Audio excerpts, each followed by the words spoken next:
Bonjour et bienvenue sur Leader with Attitude. Aujourd'hui, nous continuons justement dans le défi 30 jours 30 vidéos et aujourd'hui le sujet va particulièrement intéresser ceux qui s'intéressent à l'entrepreneuriat. Est-ce qu'il faut innover pour réussir?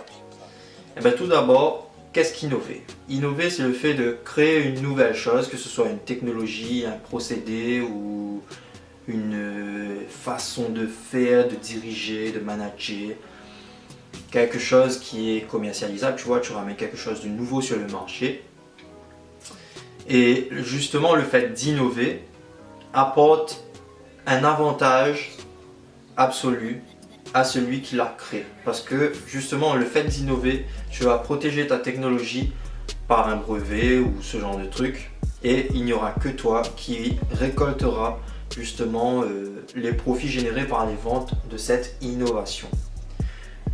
Comme Peter Thiel le dit dans 0 to 1, de 0 à 1 en français, innover c'est justement partir d'une page blanche, tu vois.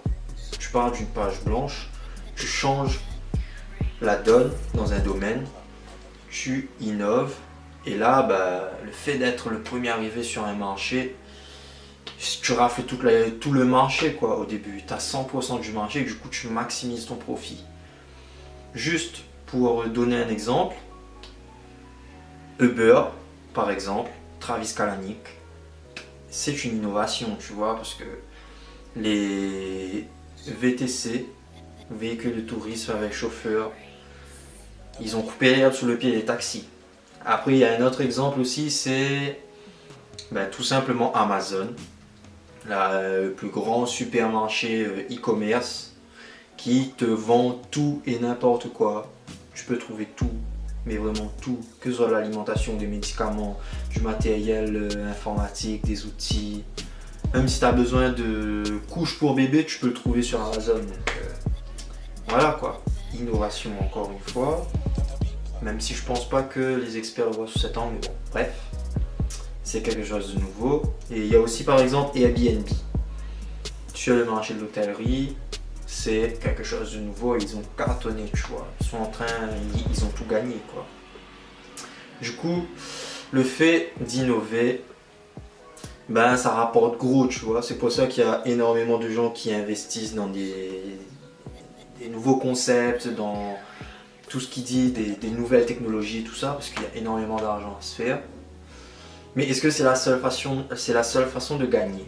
Pas forcément. Tu vois, en fonction d'où est-ce que tu vis, tu peux justement reprendre les concepts que tu as vus ailleurs et l'implémenter dans ton pays, chez toi. Juste pour te donner un exemple, par exemple si tu vas aux États-Unis là-bas ils ont 5 ans d'avance technologique sur la France. Pas forcément technologique, mais 5 ans d'avance en général sur tout ce qui dit nouvelles tendances, etc. Du coup, si tu vas aux États-Unis, que tu découvres un nouveau concept de business, ou tu vois, des petits trucs comme ça qui fonctionnent bien, tu reviens en France, tu étudies le marché, tu vois si ça peut fonctionner ou pas. Mais en général, si ça fonctionne aux États-Unis, il y a de fortes chances que ça fonctionne en France. Parce que justement, avec cette mondialisation de la culture, ça se retrouve, tu vois. Tu vois par exemple des concepts comme Starbucks, truc simple, tu vois, une cafétéria qui propose différents types de café, des gâteaux, des muffins, tout ça, des pancakes pour le petit déjeuner.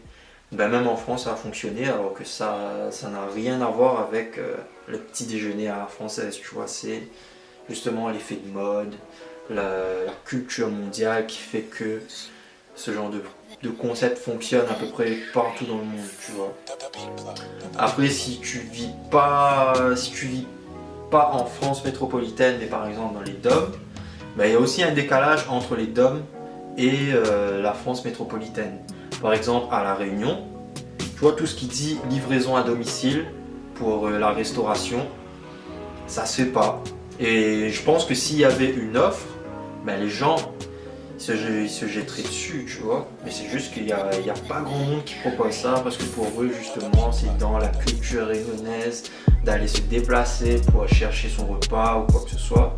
Mais étant donné qu'il y a énormément de gens ici qui justement sont influencés par la culture extérieure, que ce soit la culture française, américaine, avec justement tous les réseaux sociaux, Instagram, YouTube, etc.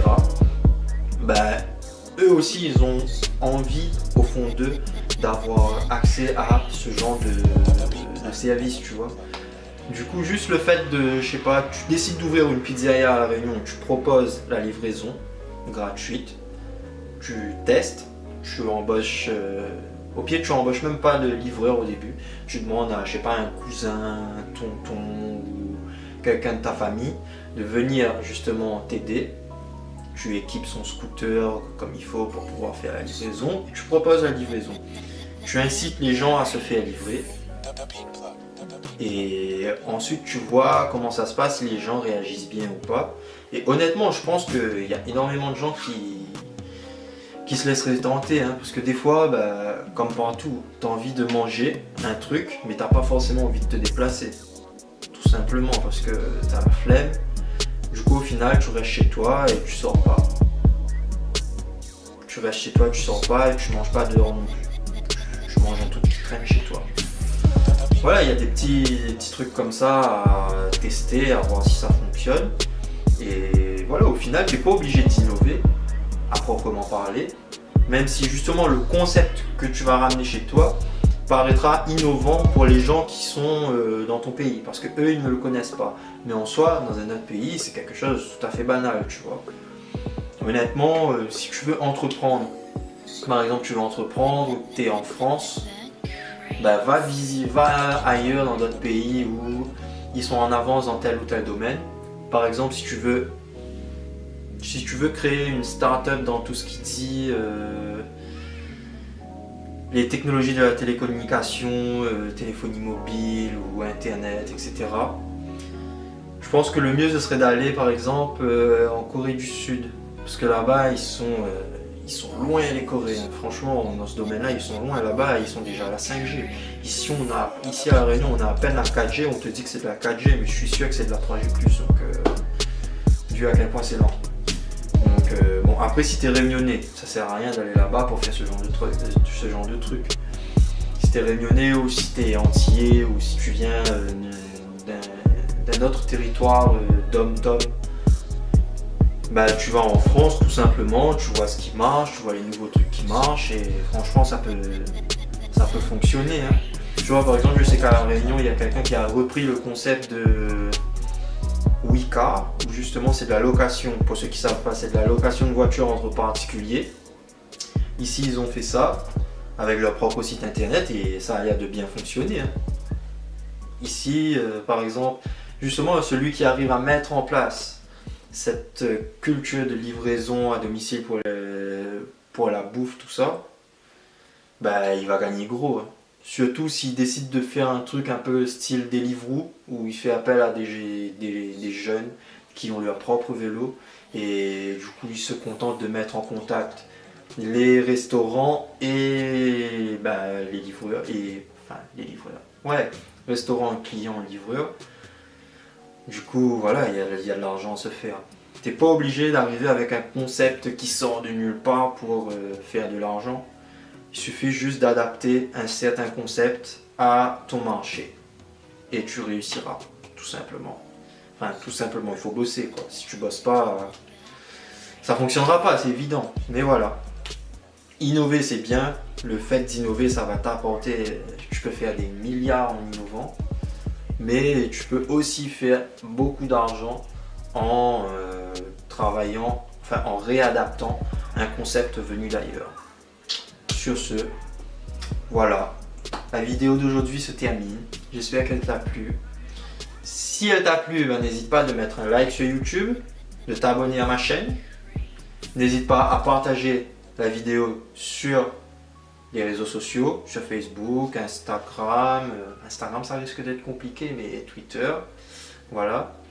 Et surtout, suis-moi sur Facebook, Instagram et Twitter pour ne rien rater, des nouvelles sorties, des posts de motivation quotidienne, tout ça.